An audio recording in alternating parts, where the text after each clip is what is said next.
Aquí nos encontramos, mis queridos amigos. Los saluda su amigo Luis Fernando Escalona, soy escritor mexicano. Y me río en realidad nada más para sacar tensión, ¿eh? Porque no deja de dar nervios estar frente a una cámara, estar frente a una audiencia, siempre da nervios, ¿no? Yo doy clases de oratoria en una preparatoria y los alumnos creen que uno se hace para y domina y sin nervio alguno, ¿no? Tenaz y firme como una piedra, pero la verdad es que no, o sea, uno puede preparar una exposición, un discurso, una disertación, pero el nervio siempre está latente, ¿no? El año pasado, estamos en 2025, en 2024, en diciembre, fui a la FIL de Guadalajara a presentar mi último libro, La Sociedad de los Vagos, y me acuerdo que fui a comer e iba yo caminando ya hacia la sala y me dio un ataque de pánico en plena calle. Me tuve que sentar, me tuve que sentar, controlar un poco el temblor en el cuerpo que me asaltó, ¿no? Y cuando eso sucede, uno se pregunta, ¿qué hago aquí? ¿Qué estoy haciendo aquí? O sea, no tengo yo por qué tener este estrés encima, o sea, ¿no? Y bueno, a final de cuentas, pues uno respira, se enfoca. Visualizas lo que has hecho anteriormente para repetirte y decirte, oye, puedo con esto, ya lo he hecho, o sea, relax, no es el fin del mundo. Y bueno, te enfocas.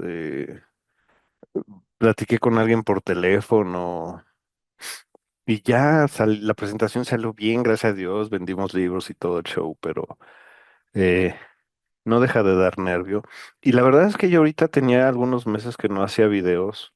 Han sido unos meses complicados, de mucho trabajo, de mucho cambio a nivel emocional.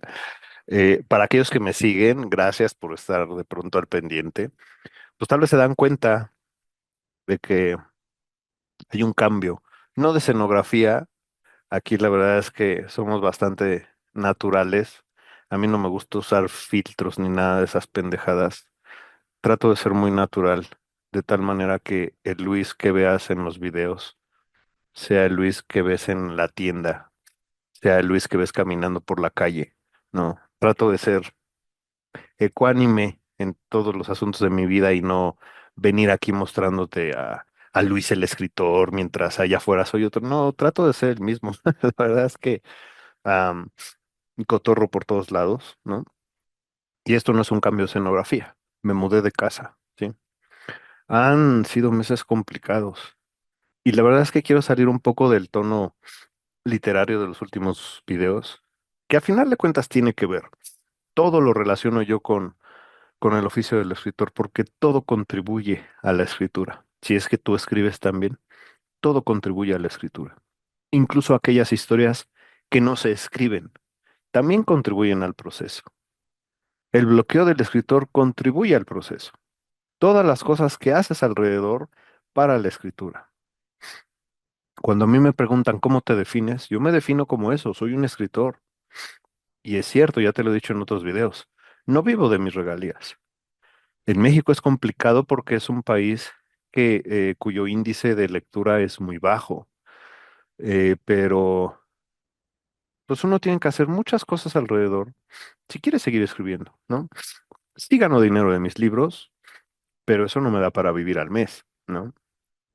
Tengo que dar clases, tengo que dar conferencias, hay que escribir textos, hay que corregir textos, hay que editar libros, hay que vender objetos de colección en plataformas de e-commerce.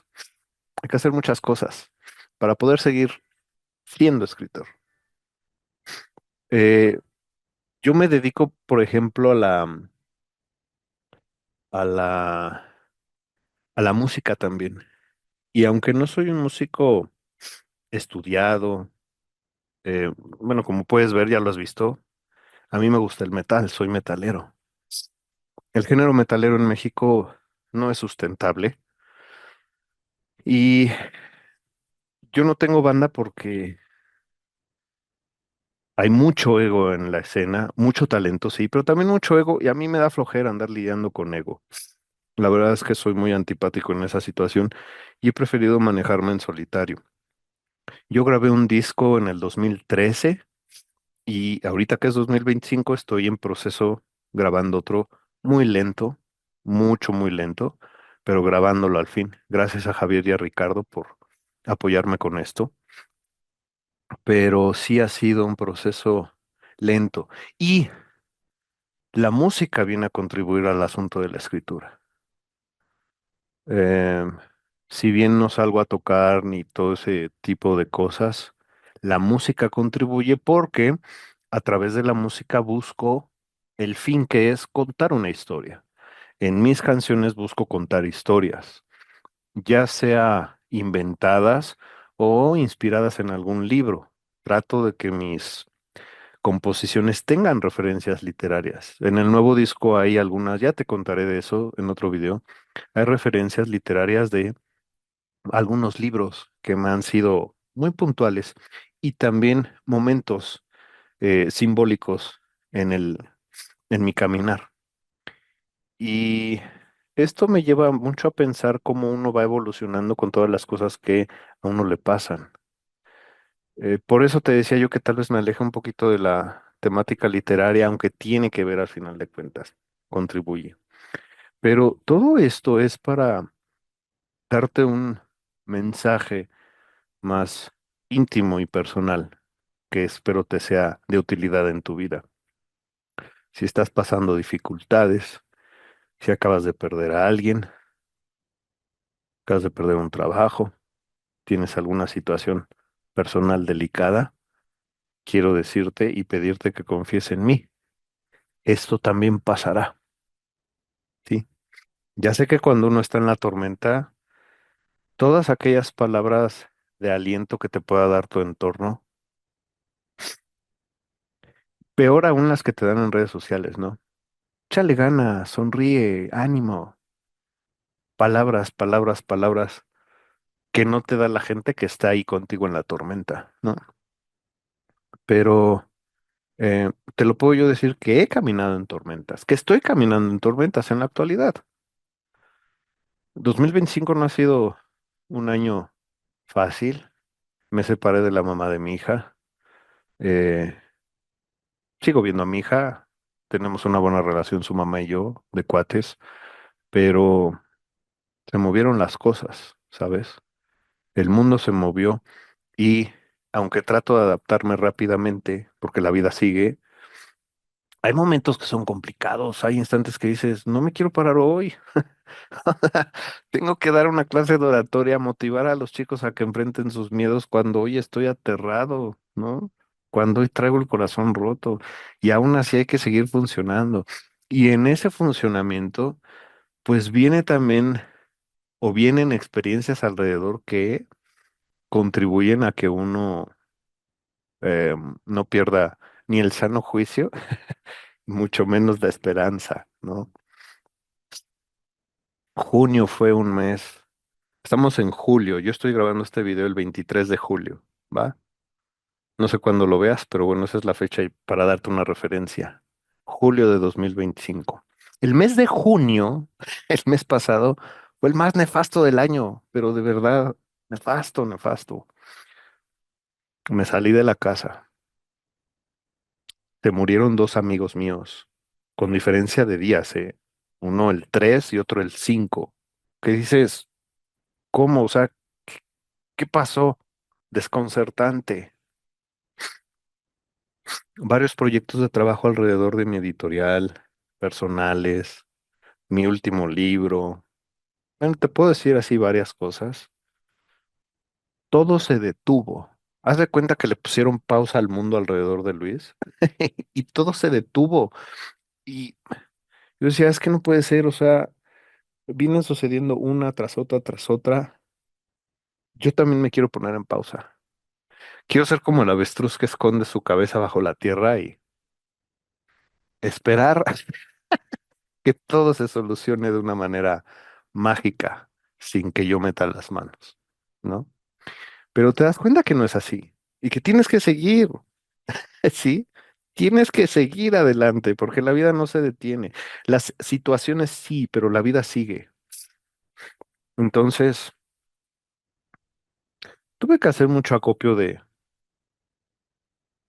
pues no sé si de valor honestamente, porque a veces ni yo mismo entiendo qué es eso, pero de seguir. Seguir porque dije yo, si me quedo acostado en mi cama, eso no me va a servir de nada. eh, Eso me va a conllevar no ir a trabajar, que me corran, no ganar dinero, tengo que pagar cosas, tengo responsabilidades financieras, no puedo, tengo que seguir. Y a veces no sabes, simplemente te dejas llevar por el mar de la vida sin que tú nades a veces y no sabes bien para dónde vas. O sea, técnicamente sabes la ruta que tienes que seguir a tu trabajo, sí, pero emocionalmente tienes que reencontrar tu lugar en el mundo. Tienes que reencontrarte, siempre en una pérdida, siempre en un proceso complicado, hay que reencontrarse, hay que volver a encontrar nuestro sitio dentro del mundo. Entonces, pues yo he tenido que seguir, ahorita ya estamos en julio, te puedo decir que me siento triste, lo cual no es malo, tampoco es que me tire yo al drama, por favor, o sea, tampoco pienses que estoy acá ¿cómo se llama? Teniendo autocompasión de mí, pobrecita víctima de las circunstancias. No, no, no, no, no. Las circunstancias también te fortalecen. Se vale estar feliz, se vale estar triste, se vale que estés encabronado, enojado, se vale que sientas y que aceptes tus sentimientos al respecto de lo que te pasa. Si te rompen el corazón, se vale que estés triste, que estés enojada con ese tipejo, que estés enojado con ella. Se vale. ¿Por qué lo vas a negar? ¿Por qué vas a negar que estás triste? Estar triste no es el fin del mundo. Lo que ayuda es reconocer la emoción y que entonces sea más rápido salir de ella. Reconocer humanamente con todo lo que conlleva decir, sí estoy triste, sí estoy enojado, en algún momento puede ser que estés deprimido, reconócelo. Primer paso, reconócelo. O sea, ni siquiera te estoy dando un tip de cómo enfrentar un duelo, ¿va? Pero al menos lo primero es reconoce tus emociones, no las niegues. No, yo no puedo estar triste, me tengo que parar y seguir. Sigue adelante, pero no tiene nada de malo que reconozcas que ese es un mal día. Por Dios santo, todos tenemos malos días. Pero este es el mensaje esencial. Los malos días también pasan. Esto también pasará. Otra vez, esto también pasará. Quédatelo como un axioma de vida. Si tú buscas en YouTube, vas a encontrar muchos videos que te hablan de esas tres palabras y te dan la referencia de la historia de dónde viene. Hay prédicas cristianas muy interesantes sobre el tema, hay charlas motivacionales que tienen que ver con eso. La frase se repite mucho en redes sociales, está comenzando a ser como un lugar común, ¿no? Como literatos hay que salir del lugar común, pero hay principios de vida que no se pueden modificar, que no están en nuestras manos, hay que hacerlos parte de nuestro sistema. No podemos ir en contra de la ley de gravedad, ¿no?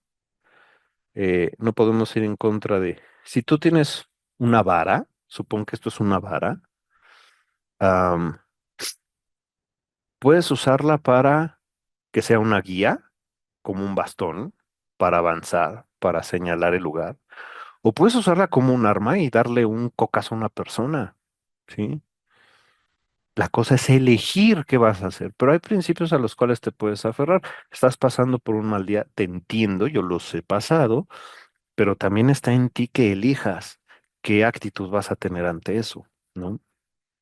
Entonces, yo lo primero que hago es eso, reconocer mis sentimientos y después elegir, decir, bueno, a pesar de que no quiero, a pesar de que estoy enojado, pues tengo que reconocer que disfruto mi trabajo. Entonces, voy a ir a trabajar, ¿no? Me hace bien caminar, caminar al trabajo. Voy a caminar. Sirve que hago ejercicio, porque bueno, también mi dinámica de vida no es que yo vaya al gimnasio y ya sabes, aquí con todo echándole ganas, ni estas hartas de jaladas. No, no, no. Mi ejercicio es más natural, es salir a caminar en el barrio, dirigiéndome de aquí al camión, bajándome en la parada del camión y de ahí al trabajo, y ahí aprovecho para caminar y hacer mi ejercicio. Y me voy estirando y voy moviendo los brazos, porque hay que moverse, hay que buscar, hay que aprovechar las circunstancias y hacer lo que tengas que hacer con lo que tengas a la mano.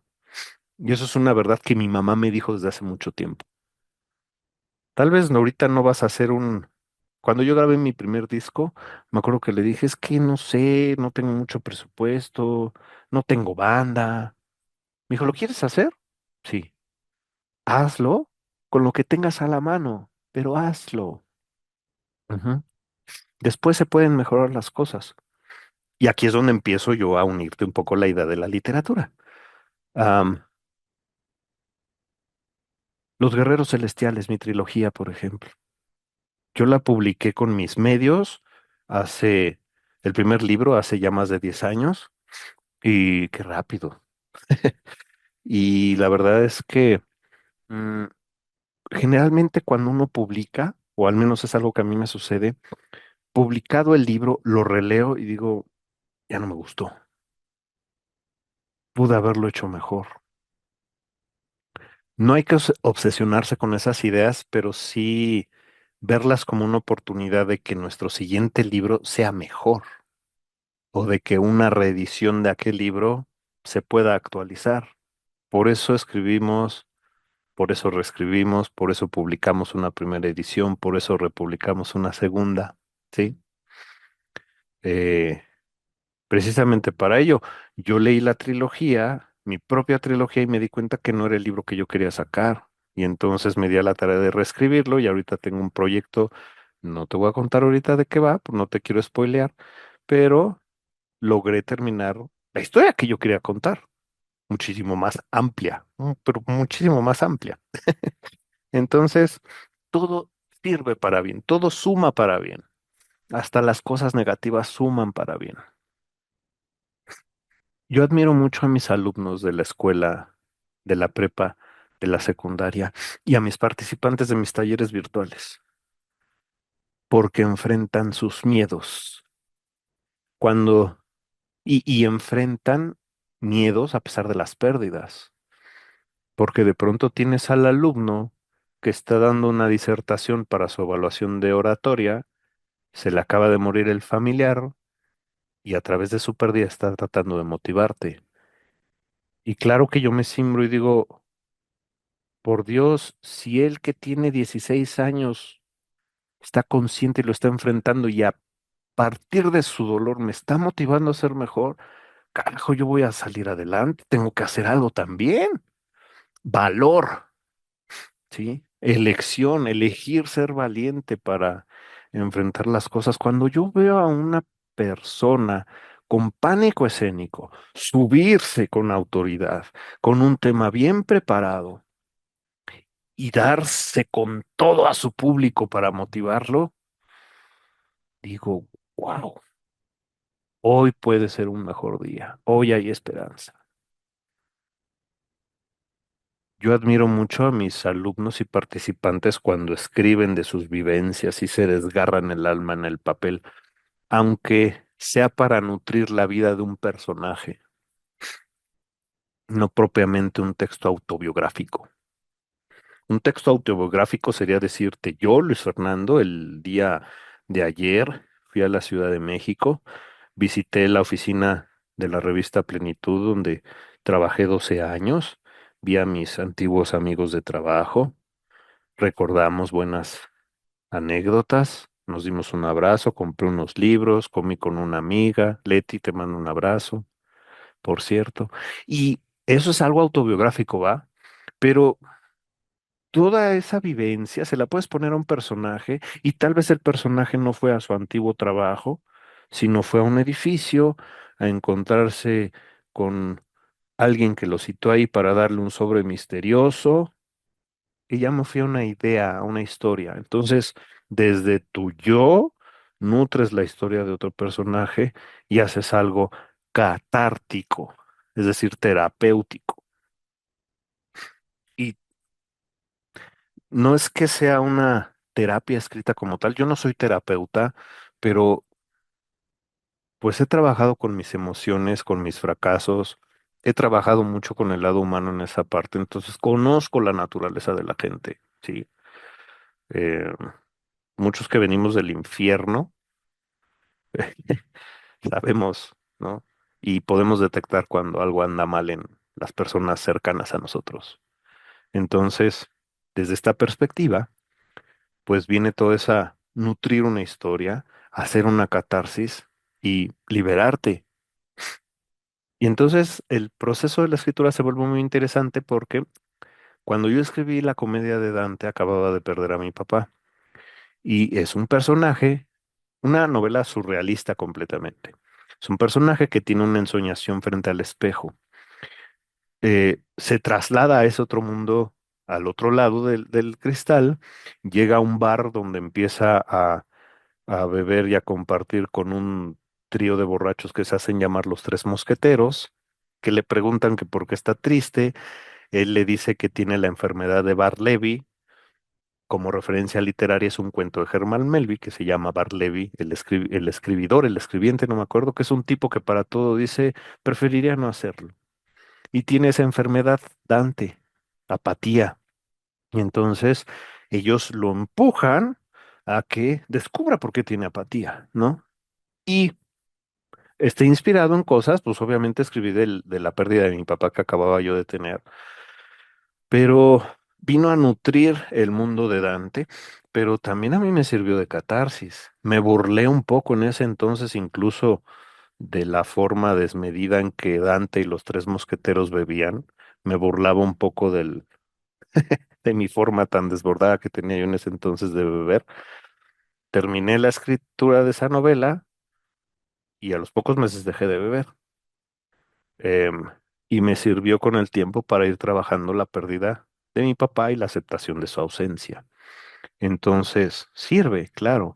Y ahorita que te lo estoy mencionando, todo esto redondeando la idea, enfocado al valor que uno tiene de utilizar la literatura, la escritura, como una herramienta. Por eso yo siempre te motivo, ok, es que las grandes historias las hacen los escritores, sí, pero vaya, o sea, la hicieron en un hoja en blanco, empezaron con la primera frase igual que tú y que yo. Entonces, sí es cierto, cualquiera se puede hacer escritor. Necesitas poquito de talento, muchísima disciplina y muchísima más lectura, ¿no? Las tres enseñanzas que me dio mi maestro Manuel Acuña para ser escritor, en este orden, leer mucho, escribir mucho y vivir mucho, ¿no? Entonces necesitas las tres, pero sí se puede. Y también en ese talento y disciplina viene un poco el valor y la entrega. Decir, voy a escribir la historia de este personaje, pero su mundo, su personalidad se presta a que yo pueda nutrirle mis vivencias, mis traumas, Vi aquella historia de Stephen King que se llama The Body, el cuerpo, que se convirtió en la película Stand By Me. Estos chicos que van siguiendo unas vías del tren en busca de un cadáver o algo así. Y Stephen King narra que la historia le sirvió para plasmar recuerdos de su infancia que tenía ahí, que pues a nadie le importan, ¿no? Pero que vienen a nutrir una historia. Ya no te pertenecen a ti, le pertenecen a los personajes. Luego le pertenecen a los lectores. Entonces te desprendes, liberas, te curas. Por algo Ernest Hemingway decía que su mejor terapeuta, palabras más menos, era su máquina de escribir, porque ahí exorcizas a los demonios, ¿no? Se necesita un poco de valor. A mí, la verdad, a mí me está faltando valor. Yo tengo la necesidad de escribir sobre paternidad, no para darte tips, por supuesto, porque ¿quién demonios soy yo para darte tips? Pero sí para hablar de lo que conlleva la paternidad y el maravilloso regalo que es, pero todo lo que conlleva el ser padre, ¿no? Visto desde el lado masculino, desde mi lado, ¿sabes? Eh, me hace falta valor, por ejemplo, porque pues tengo que trabajar algunas culpas, algunas situaciones conmigo mismo que no he podido, o sea, yo me doy cuenta cuando me estoy haciendo tarugo para escribir. Me voy a enfrentar a mí mismo en la hoja y empiezo a procrastinar, empiezo a sabotearme, empiezo a posponer. Antes de escribir, veo el celular porque sonó una notificación en el WhatsApp y del WhatsApp me paso al Facebook, pues ya estoy ahí, me abro mi Pokémon Go porque yo juego Pokémon Go. Y hay un Pokémon aquí afuera de la casa, pues lo atrapo. Vuelve a llegar la respuesta del WhatsApp, lo respondo y ya cuando menos me doy cuenta, perdí media hora en las redes sociales o un poco más y digo, qué flojera escribir, ya mejor ya no tengo cosas que hacer, ¿no? Se me va a ir el día, o ya llegó la noche, ya me tengo que ir a acostar. Entonces procrastina uno, no procrastine, sé valiente, ¿no? Y es un consejo que yo me digo a mí mismo, ¿no? Yo tengo aquí mi espejo, que es la cámara, sé valiente, sé valiente, escribe esa historia, eh, eh, desahógate, libera, y sobre todo, esto es a lo que te quiero invitar, ¿sí? Con todo esto. Las experiencias difíciles, las pérdidas, las derrotas, los duelos, las ausencias, los fracasos, los madrazos de la vida no son para siempre. Sí, no siempre va a llover. Acuérdate de eso. Esto también pasará. Entonces, aunque estés pasando un día difícil, aunque estés pasando un día complicado, si estás pensando en que te quieres ir del mundo, por favor, detente tantito, respira profundamente y parafraseando lo que dijo un alumno mío en una disertación, quédate con nosotros. Esto también va a pasar. Te lo dice alguien que también intentó andar el sendero del suicidio. Entonces, quédate. A pesar de las dificultades, vale la pena. ¿Sí? Entonces, te invito a eso, por favor. Si tienes alguna situación complicada, enfréntala. Si escribes, pues qué bueno, puedes hacer de la escritura tu compañera y sacar ahí. Si no escribes, comienza a utilizar la escritura como tu compañera, como tu herramienta. Cómprate un cuaderno y escribe ahí. Escribe porque estás triste, saca ahí tu dolor, todo. Sé sincero, sé sincera contigo misma en esa intimidad del papel que te pertenece solo a ti. Y eso te va a ayudar a liberar, ¿sí? Y si escribes, por favor, escribe en la primera hoja o hasta arriba de la hoja la frase que hoy te dejo. Esto también pasará.